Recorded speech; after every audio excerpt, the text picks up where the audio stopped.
Hello and welcome back to episode 7 of my tutorial series for Rimworld Biotech. So, it is winter. Well, pretty much. The clock says it's September, but technically we are already in winter temperatures, and that's because we are living in a tile that's a little bit more on the cold side, and we are now going to live through pretty much 20 or 25 days of a pretty cold time. Luckily, in the last episode, we have prepared ourselves. Most of our colonists are insulated into higher negative areas here, so we're pretty set. Our friend Gray is making the last of the jackets, and this episode will be dedicated to what to do during the winter and how to survive that. So, we have prepared ourselves quite decently. There's lots of potatoes and berries in the shack, but it would be a bad decision to use that now exclusively. There's one really big benefit behind the winter time. We had a good jacket.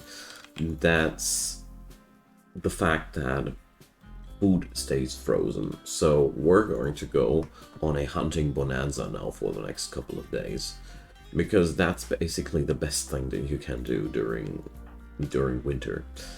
All right. So first off, we gotta check on out that the people that we're taking on the hunting trip are all insulated well enough. And that's really important. So our two main hunters have the proper insulation. Our friend Roly, well, as soon as we have crafted a hat, let's see, there's one in the making. It should be okay for the average winter day as well. All right. So first things first, we want to check out what are the needs of our hunters, and oh my god, I hope this subsides soon. All right, 2.3 days, and then we're done with that. All right. So we're going to draft these two dudes. Let's check out that both have... Oh, that's okay. The hunger of your hunters is extremely important.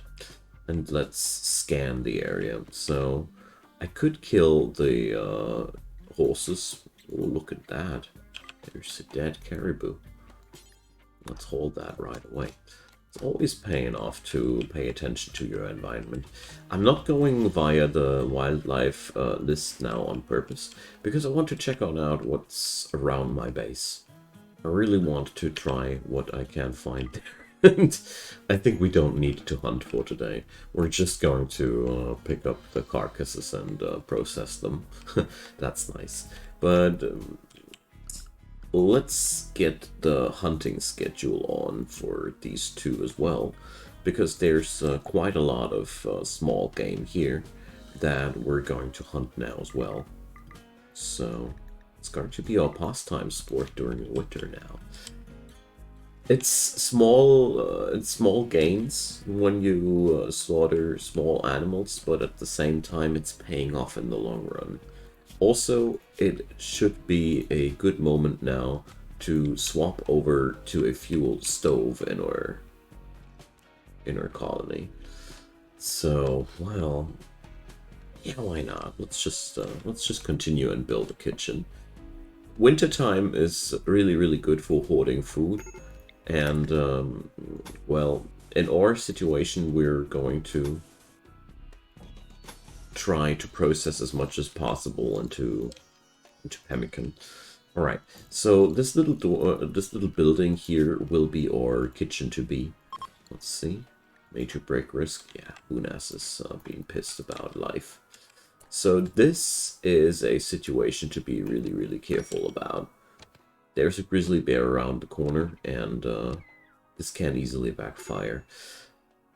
Technically, it would be wiser to eliminate the grizzly bear and the timber wolf right away, and practically we're going to do that as well during the next day, because during winter times food grows scarcer and scarcer, and that also influences the behavior of the predators of the area here. Also, we're right now killing off all the small game here in the area. That also pisses off the predators, kind of. Just makes them hunt the next bigger species. At some point, this'll be us. So tomorrow we're going to hunt some bigger game. It's also going to be a pretty good educational content there. Because we do have 2 people in the colony, shooting 6 and shooting 9, decent recurve bows. That's a pretty good setup to be able to kill off a bear and a wolf. I'm pretty positive about that. Meanwhile, a possum is processing the hell out of our freezer here. That's pretty good. Overall, I just want to emphasize the setup here one more time. Our colony right now is living off of simple meals that we are preparing exclusively out of meat, and all the veggie goes into pemmican. Basically, we're this way making the most out of our veggies, or at least that's the intention. Alright, so our crazy horses are around all night. That's okay. We got some lethally injured raccoon. Okay, so once our dude Satit is back on his feet, we're going to go for the hunt. So we're going to pick up the entire bunch. So let's see, is the entire bunch ready? So Possum is hungry. There we go. And let's draft the entire bunch. So first off, where's the grizzly? He's around the corner here. Second thing, where's the timber wolf? Way further away. Okay, let's start on out with a grizzly. So we're going to pick the entire colony because it's much safer to have people as a fallback safety thing. Okay, so first things first, everybody else is going to stay back. Vunas and Satit are going to step on up till they are in firing range, and now we're going to fire arrows. And Grizzly Grizz going crazy on us immediately. Alright, so next step, you pick up somebody from the back line, and you see, okay, we had one more shot, give enough of these. Now these 2 are falling back, and Gray is stepping ahead, and now we're prancing around here, and Gray is now, as you see, the bear is now facing Gray. That means it's chasing Gray now, and now we're going to just run around. And the more injuries you have, the slower you go in Rimworld. Very, very important. This grizzly could be one of your people at some point. So what I'm trying to say here is keep in mind that the more battered up your people get, the slower they run. This is damn important and can really, really make the entire difference between life and death in your decision making. So I'm not going to go for the timber wolf today, because the timber wolf is on the other side of the map, and I want to give my dudes a break, you know? We already took down a damn grizzly here, so they deserve a good chill out. We're also researching here. Electricity is in reach. With some luck, we're going to get that done during this winter as well. In winter, I really like to hunt the hell out of the biome if possible. And luckily, when you're living in colder biomes, you also usually have a lot of I call it winter-proof game, like animals like elk, caribou, and the like. They spawn quite regularly during the cold season still. Check this out. So we have seriously a bountiful feast here around the corner. That's why the boreal forest is a pretty cool biome to play in. It's kind of challenging because of the temperatures. The winter is not really here, so you see we're skimming. There's days with colder temperatures, but all in all, it's still manageable. But it's going to be fiercer. But, overall, compared to the temperate forest, the winter is much harsher. But it's still quite manageable for sure. Also, Let's hope that the kitchen is getting done soon. The difference between a kitchen and a campfire is pretty big. In terms of cooking time and all the things. I'm going to put the comparison up in a minute. Alright. So, nighttime. All in all, we are on at a very, very good moment. The only thing bothering me is that our dudes are right now a little bit unwilling to refuel the campfires. While basic tasks have a insanely high importance, somehow these things just don't get done in time. Anyways. By the way, I am skipping out on the art bench on purpose right now. I don't want art at the very moment, out of the simple reason that art is kind of dangerous for us. So we're not going to go for that. So the entire hunting business has paid off. We have a shack full of small game, and the real cool part is that we're racking up a lot of leather with that as well. So we should be very soon able to build that kitchen. Yeah, just like I thought.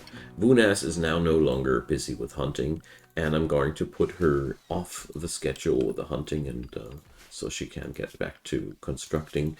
And I'm going to hunt the whole small game thing here. Checking where the timber wolves at. That's pretty okay. So, well, the turkey is somewhere else. Well, okay. Thing is, with the caribou, they are potentially hostile, so I cannot allow my dudes to automatically hunt those. And we have 2 elk herds. So, Timberwolf hunting Vunas. So, here we have the typical situation. I underestimated the threat, and now we have the problem. Okay, but we're going to deal with that. Luckily, Vunas is an impet, and she's fast. So, let's check on out how the situation is. So, 5 cells per second on her. And the Timberwolf is also 5 cells per second. But Vunas has a nice little trick going on for her. But, well, not on the water. So we're going to go like this. Going to run around that ruin. The fun part is they are equally fast, so we can easily bring the entire colony in position. And let's see, Vunas should be able to outrun that dude for a while. But I want to show you Impet superpowers.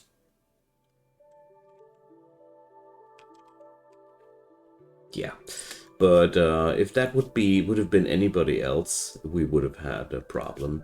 Impets are very fast runners, so they come with a natural bonus on their move speed.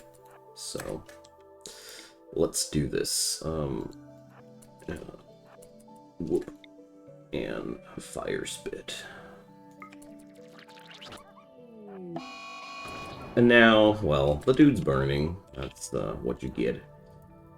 This is the ultimate power move of Impets, because, you know, nothing distracts anybody hotter in Rimworld than being on fire. Why, but okay. Thing ain't, it didn't burn too long, but that's okay. So now we're using the same strategy like we used it before. Gray, being a non-violent person in the colony, is going to pick the attention, and Rowley and Opossum are going to stand back here for the moment. There we go. Okay, Rowley got the attention. Ah, well, whatever. We're going to melee that thing down. That's okay. There comes the situation where it's better to turn and fight instead of delaying it further. But here we go. So when something like that happens, try to find a way to kill off the beast and rescue your dude as good as possible. Here we were really lucky because Wunas is pretty good at getting herself out of trouble, but if it would have been different, try to run as close to your people as possible, send as many people as possible, and make sure that you kill off the predator, because usually the predators are going to kill your person once they're down because they want to eat them, you know? So that's really, really important winter lessons. Manage your predators, and I'm actually quite happy that this happened. So we had a good demonstration about why it's so darn important to do so, and do better than I did. Next year, by the way, we're going to use the anima tree. So in case you were wondering why I'm playing 5 tribal dudes and I'm not using the anima tree. If this wouldn't have been a tutorial series, I would have probably forced this faster, but it's okay. Just wanted to mention the anima tree. That's a cheap way of accessing psycasting as well. So kitchen is in the making. And electricity is moving forward. Roly is also developing intellectual skills beyond the regular level. That's pretty valuable, you know. So the longer people do the same job, the better they grow at it. That's also why it's so darn important to keep your people alive and protect them, because whenever somebody dies, all their talent and all their skill dies with them, and that's the real downside of people dying in your colonies. The actually the amount of people is replaceable.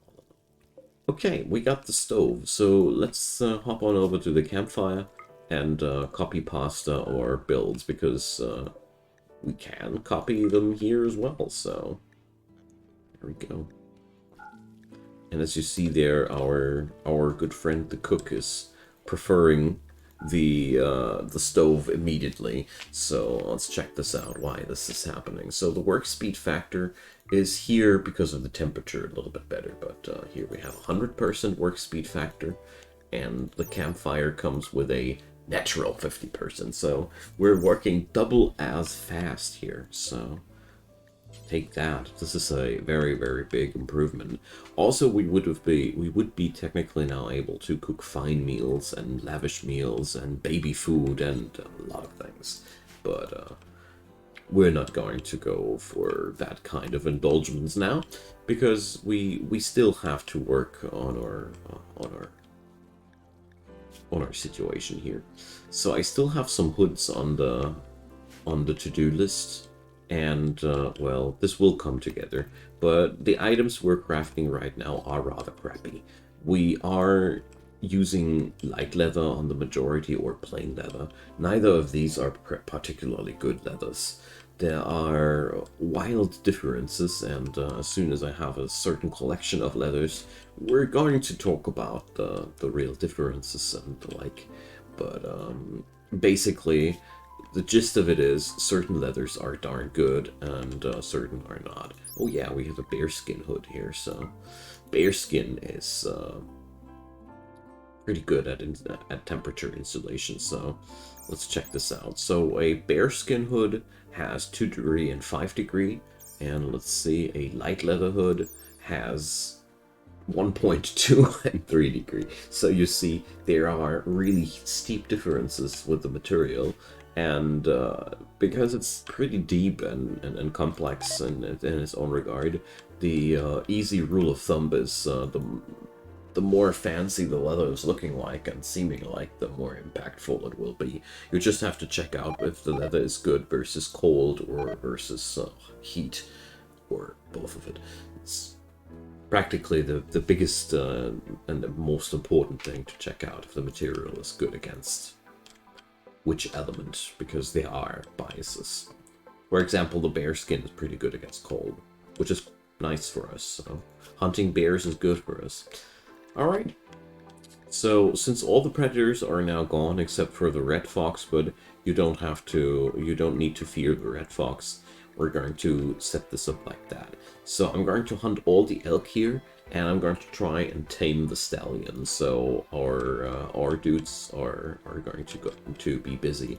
Vunas now, she's going ham. It's also pretty good to hunt like crazy because your shooters will grow much better at what they're doing this way.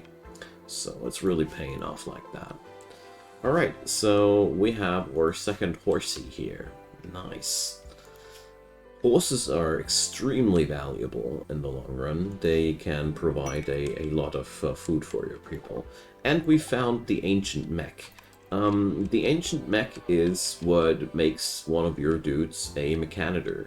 So we're going to explore that over the course of the series as well. My goal is to get up something of everything in this, a little bit of everything in this series.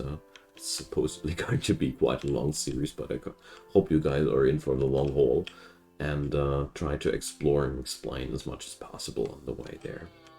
So, and when everything is explained, we're going to build a spaceship and escape from here, or do the royalty escape. I haven't decided fully yet.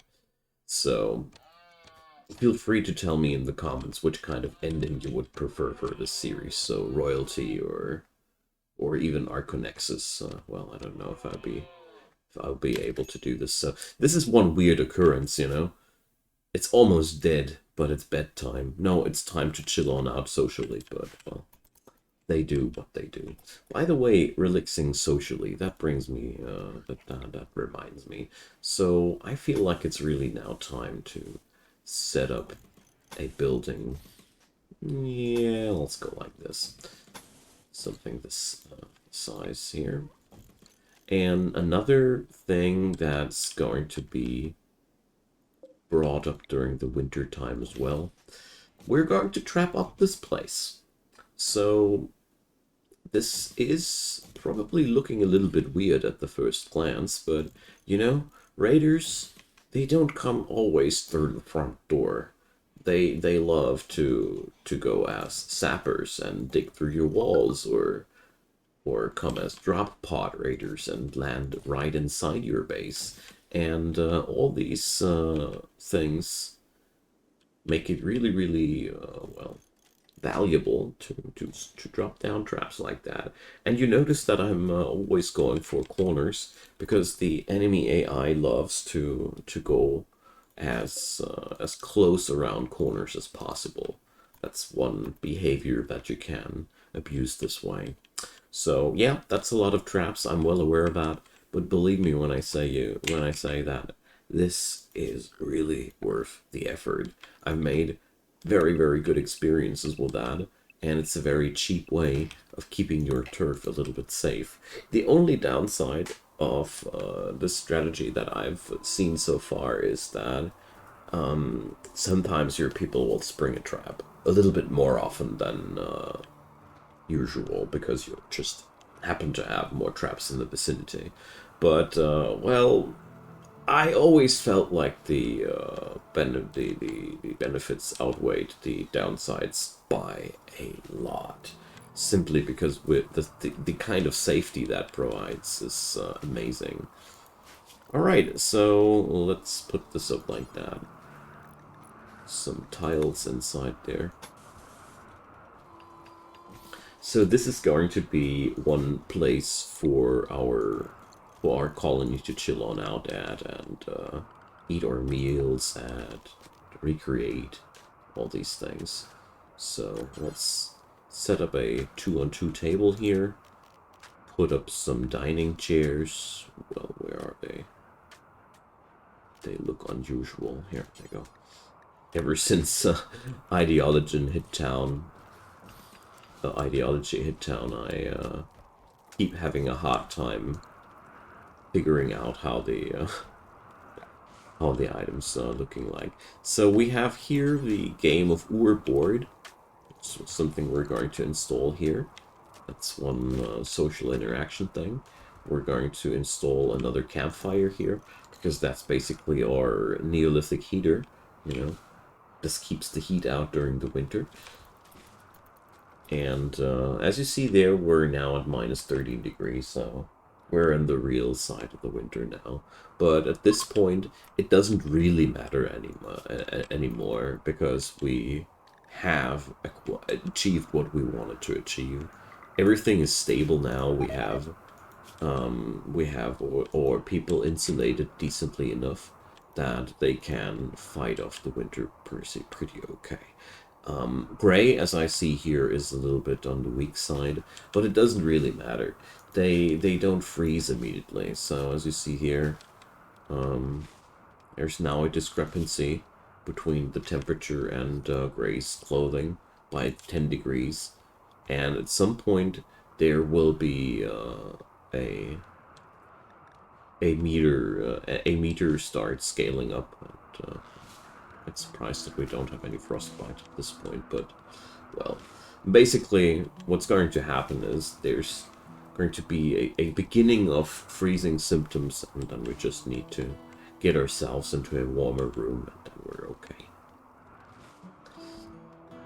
Only thing that I do see here as a problem is that none of my bedrooms are properly heated, so that's something to pay attention to.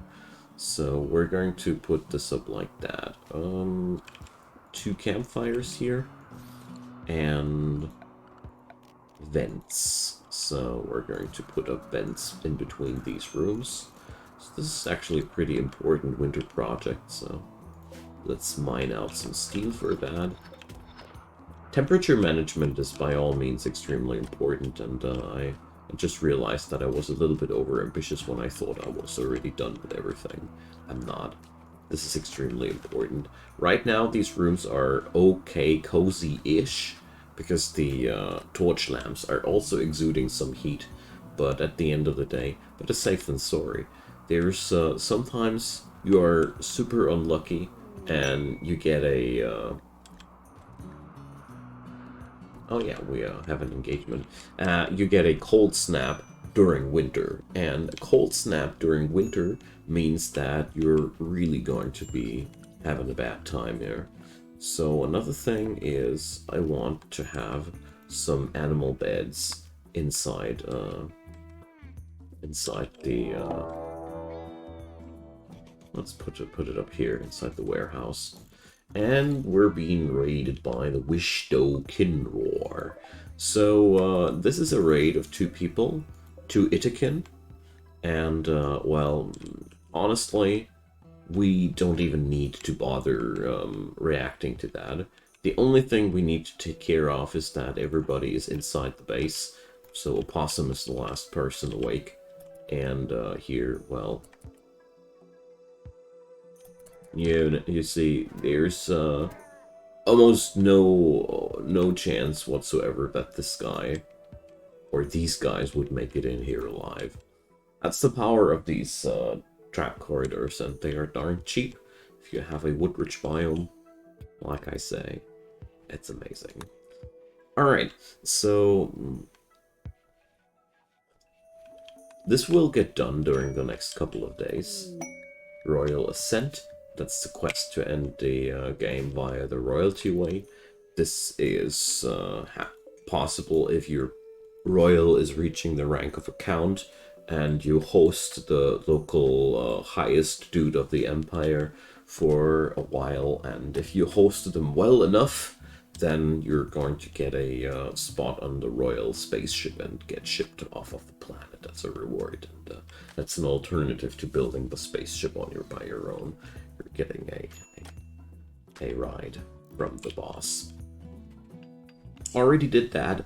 Also pretty fun thing, because it's pretty different from the spaceship ending, because you don't have to protect a spaceship, but much more a person, which has to stay happy during that time while they're being attacked. That's pretty fun too. So, rich times here. As you see there, our stockpiles of pemmican are filling up, and it's a good time to set on up now new pieces of furniture. Shelves. So shelves are really cool. Why are shelves so cool? Because they triple the effectiveness of the ground. You can put 3 times as much of something on the floor if there's a shelf, so to say. That makes our entire storage system here a lot more effective. We're going to put that up over here in the warehouse as well. This does another thing besides being efficient, or people will also feel like the room is more beautiful because stuff lying on the ground is inherently ugly in this game. Everything which is not put into a piece of furniture is ugly. So let me check on out the beauty meter here. So corpses are especially ugly, but stuff lying on the ground, -7 for the logs. And, well, the jade knife is beautiful because it's a jade knife. But all in all, if the stuff is not in a shelf, it's ugly. So we're going to change that there.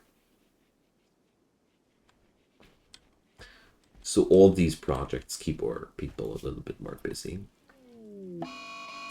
So, Mad Caribou. So this is something to take care to pay attention to. I don't want to have it accidentally kill somebody in my colony or get ourselves into problems. So we're going to draft Vunas and Setit and hunt it down because I don't want it either. Well, I don't want to waste any traps on that. That's how I want to put it. And on the other hand, I don't want to have anybody running accidentally randomly into that thing. So, let's see. It's following Wunas now. As you see here, we're doing our usual thing here. But, holy crap, that thing is fast. 5 cells per second still. Even after receiving a little shot here. So we're going to do our input thing here. So this is one really cool thing about impids. That's I think one of the really powerful gimmicks there, because it's basically a get out of jail free card. So good lord, this thing is vicious, but it's now slower than normal already. So Vunas should be able to outrun it. Technically. Practically not. Practically she's pinned down now. So Setit is not having his best day shooting-wise, but now Gray is not as interesting as Vunas. So here's one thing, the AI is really random in whether or not she's switching targets, so you really need to prance around and get this done like that. If this is too rough or too annoying for you, it's really okay to just let the caribou run into a trap system and just ignore what I'm doing here. But if you are into that kind of micromanagement, you can get yourself off for a lot of situations which are usually quite hard. So, goodo, that's enough for this episode. We're going to patch up Vunas and the outro, and I thank you so much for watching. So I hope you find that all helpful. Feel free to leave me your comments down below. The usual things apply, questions and whatnot. I love to hear from you guys. And dump some okay. Slowly now. Thumbs ups are it's not working. Thumbs up are very welcome. Now the magic is back. And feel free to subscribe if you feel like this kind of content is cool and you want to have more of that. And yeah, playlist link is down below as well. And hope you're going to tune on in for the next episode as well, when we're going to tune the space even more and get into the magic of electricity, most likely. So that's going to be very nice. See you there, and have a good one.